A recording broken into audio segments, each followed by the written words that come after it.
I think now is about finally time we talk about that other game that I intend to spread the word about. Contre-Jour.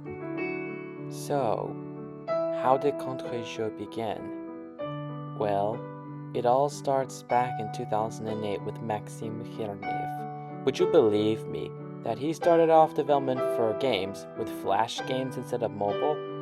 Yeah, I'm not kidding. Maxime Chernev, the developer of one of my favorite games, Contre-Jour, started out his life as a flash game developer.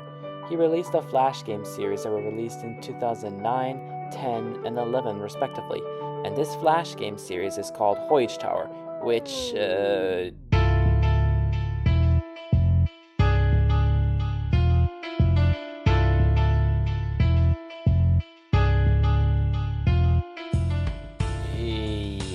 unlike Fumio, which seemed to have a pretty original idea, despite it being inspired from a different video game series, you can definitely tell that Hoige Tower is a rip-off of World of Goo. I mean, taking a look at Hoige Tower compared to the original, it looks exactly like World of Goo. There is nothing that different about it.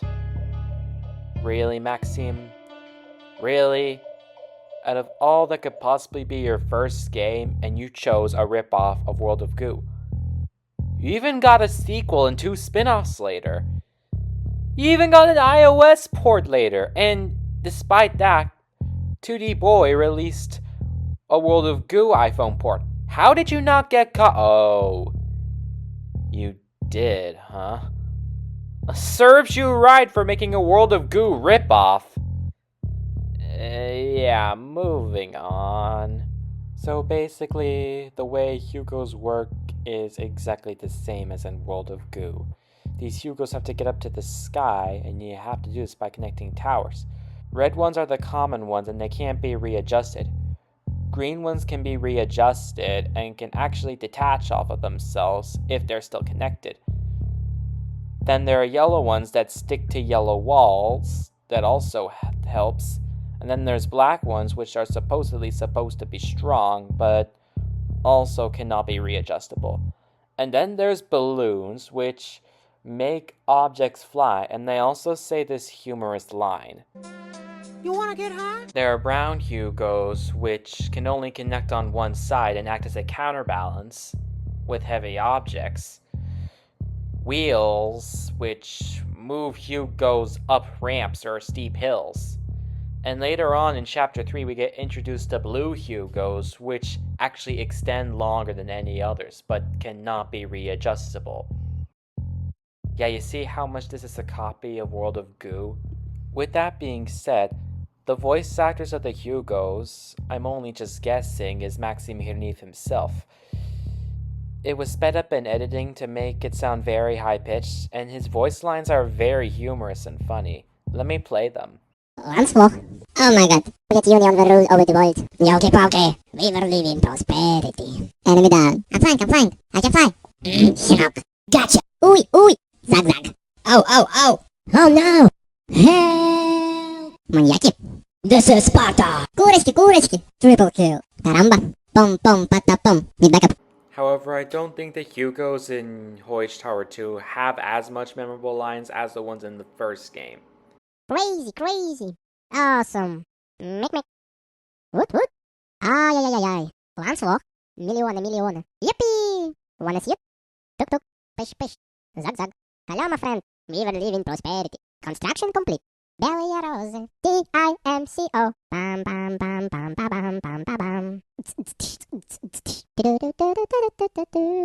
Dance. A Russian crazy sex machine. So that's Hoige Tower. I have no idea why it exists, but thankfully we don't have to take a look at that for the main part of the video isn't Hoige Tower. So now I know what you're asking. How did Maxime Chernev go from a console copycat developer to one of the best and most original ideas for the iOS App Store? Well, thankfully, this kind of history is not complicated. Around the same time as he was making the Hoige series on November 13, 2010, he dropped a trailer on his YouTube channel. However, this time, it was a trailer for a completely original idea instead of just another copycat off of a console game. As we can see in this early build of the game, it looks kind of jagged and almost a little rushed, as if it was a first build. What's unique about the game is that it wasn't really a touch and drag game.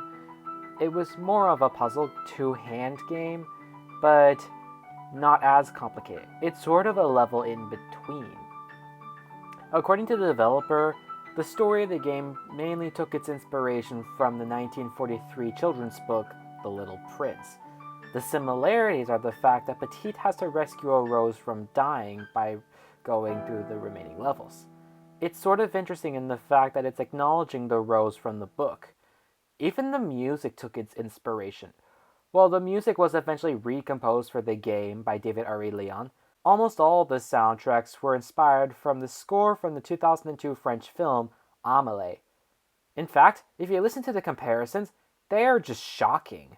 I have myself a piano, so that means I can perform these pieces for you. Again, listen to the comparisons.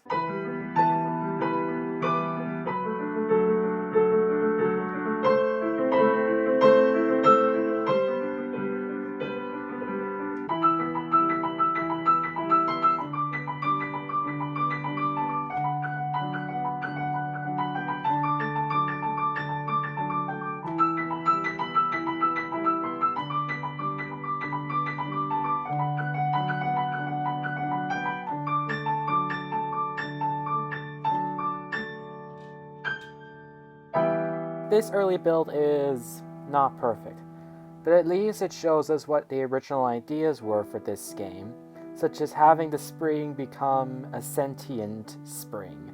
Too bad this wasn't used in the final build. The next thing Contre-Jeu related came out on December 28, 2010, towards the end of the new year, when they presented another build. This version seems to be more closer to the finalized version, just that it's still a little bit sloppy, such as the ground textures moving kind of a bit too fast. But this almost looks like the finalized version. And for a while, that was the last time we ever heard anything Contre-Jeu related until the new year, when on April 14th, 2011, another trailer for the game was dropped. This build seems to be the finalized version of the game, just some levels needed to be rearranged. At this point, it was evident that the game was going to be published under Chillingo. Yes, of course that's Chillingo. At this point, the music was also composed specifically for the music. Maxime Piernev had hired top pianist David Ari-Leon to compose the music for the game. That way, he wouldn't have to pay any licensing fees to use the Amélie score. So that means we can replace this music with La Nuit instead. There we go. That's much more better. You mean much better. Okay, now something else I forgot to mention is that in the second early build... Whoa, are you okay, Einstein Vivaldi? Oh my goodness, I need to stop sneezing. Well, you shouldn't leave sneezing in the final film. Get on with it then. Is that whenever you're in a different chapter, the background actually changes to a different color. The developer said that this was an inspiration from the Chinese yin yang. And finally, on July 18th, 2011, Contre-Jeu was then finally released to the iPhone and iPad App Store. As is the case with Fimio, it had 3 chapters per launch: Monsters, The Night, and Machine. I will show walkthroughs of both those chapters, but I'm gonna do this without commentary. Instead, I'm just gonna have you watch and just listen to the beautiful piano music that's playing. So without further ado, let's take a look at chapters 1 through 3.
Now, back when the game was first released, those were all the chapters back then, until November 3rd, 2011, when Chapter 4 was added, Moonlight.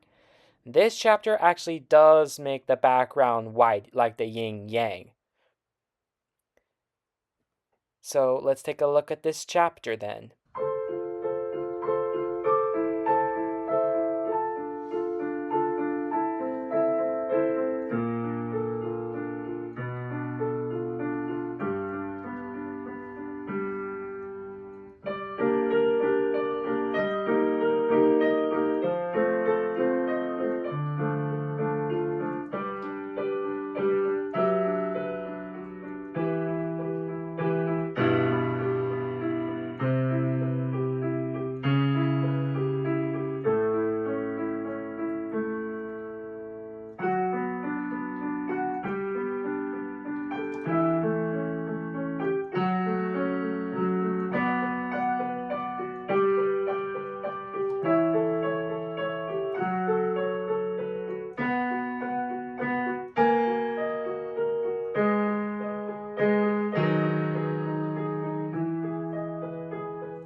There is a 5th chapter in Contre-Jeux, but surprisingly it was not added until May 5th of 2012.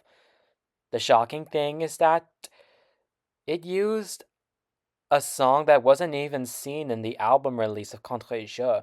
No one has actually ever played this before, but since I recognize the piece by memory, I'm probably the only person who is actually playing this piece right now. So let's take a look at Jungle.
Einstein Vivaldi, you're on camera. Stop eating that apple.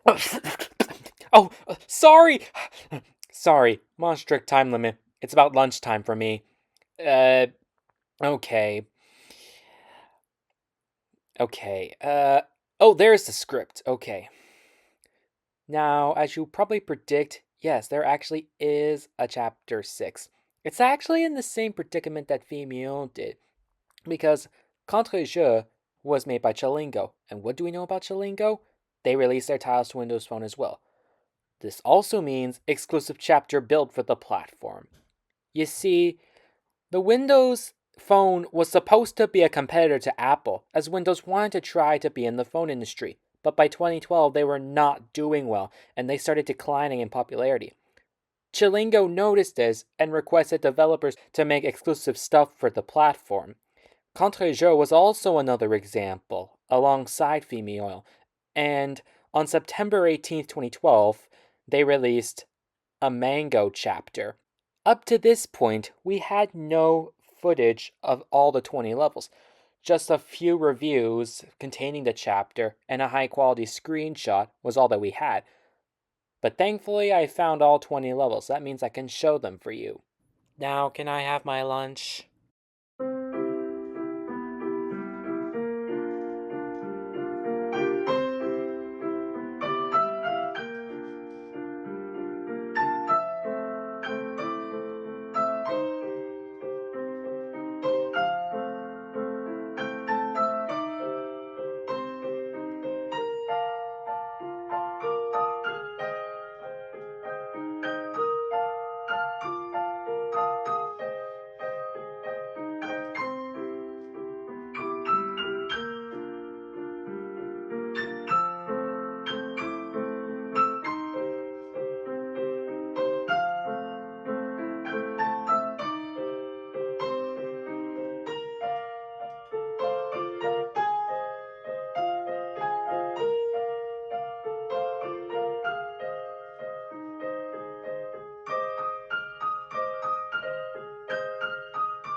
And that's where we are right now.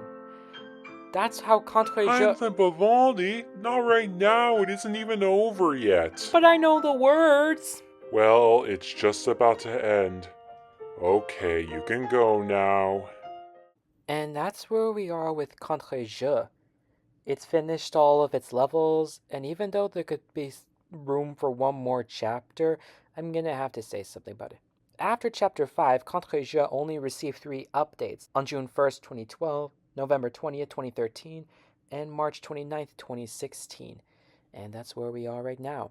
Contre-Jeu hasn't been updated in over more than 5 years. But I have plans for a 7th chapter, as well as Fimi-Oil. But this time it's going to be a little bit different. Unlike Fimi-Oil, which made me involve having to make new levels, Contre-Jeu's levels are all just scrapped levels put into a chapter.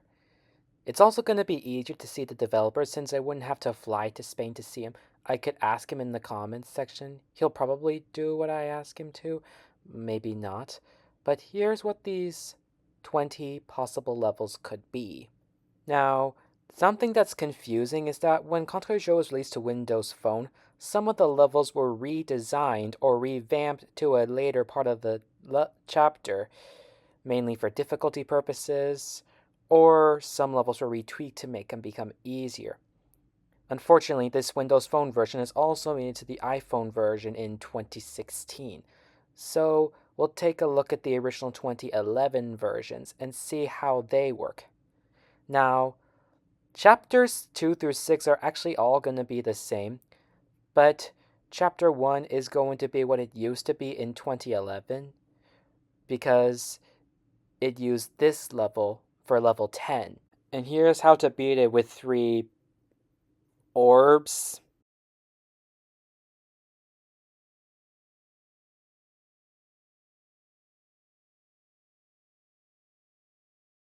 Aside from that, chapters 2 and 5 will remain unedited, but they will be back into their 2011 states. Chapter 6 will have to be reworked for the 2011 version, and now here are the ideas for the 7th chapter. Remember level 20 from the first chapter that I had to remove out?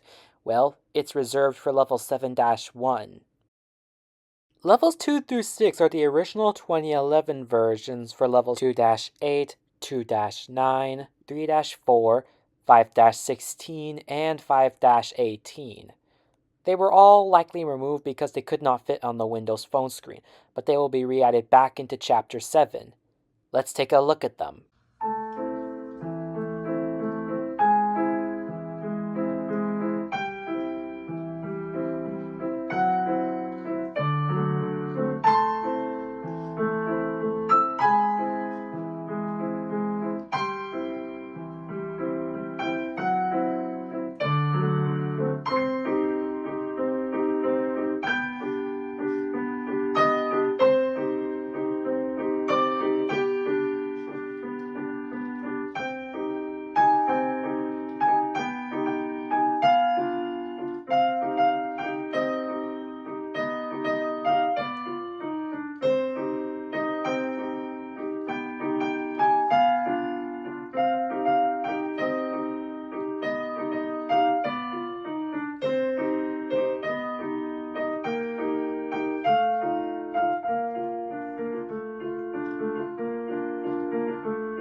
Levels 7 through 10, I'm kind of not proud of my own decision.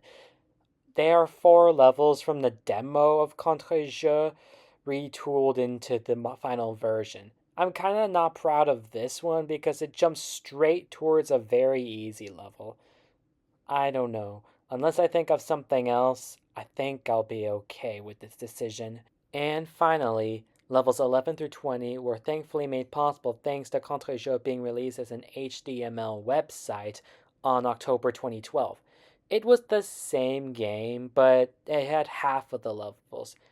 And by mean half, as in each chapter has only 10 levels and not 20. In February 2013, the game added in new levels, which were basically the remaining chapters ported over to the website. But strangely, one of them were exclusive levels for the platform. It actually did bring in a new game mechanic this time. In this chapter, you multitask between Petite and Amy, the new character. She has a new ability that, when attached to Petite, makes him fly. Amy is not related to the Little Prince book, though. But let's take a look at these 10 extra levels.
and that's the possible 7th chapter for Contre-Jeu. However, I'm kind of less interested into making a 7th chapter for Contre-Jeu, and will only really want to continue off with that if I get the 7th chapter for Fimi Oil situated and done. Also, I'm not really going to be talking about Contre-Jeu that much since it is my second video game series that I like. Fimi Oil is number 1. I'll sometimes occasionally talk about Red Maw 3, my third favorite series right now. But until then, I think this might be the last video I might ever talk about Contre-Jeu. So, that means I can head back to Fimi Oil stuff, and I can turn on Technicolor again. See you then.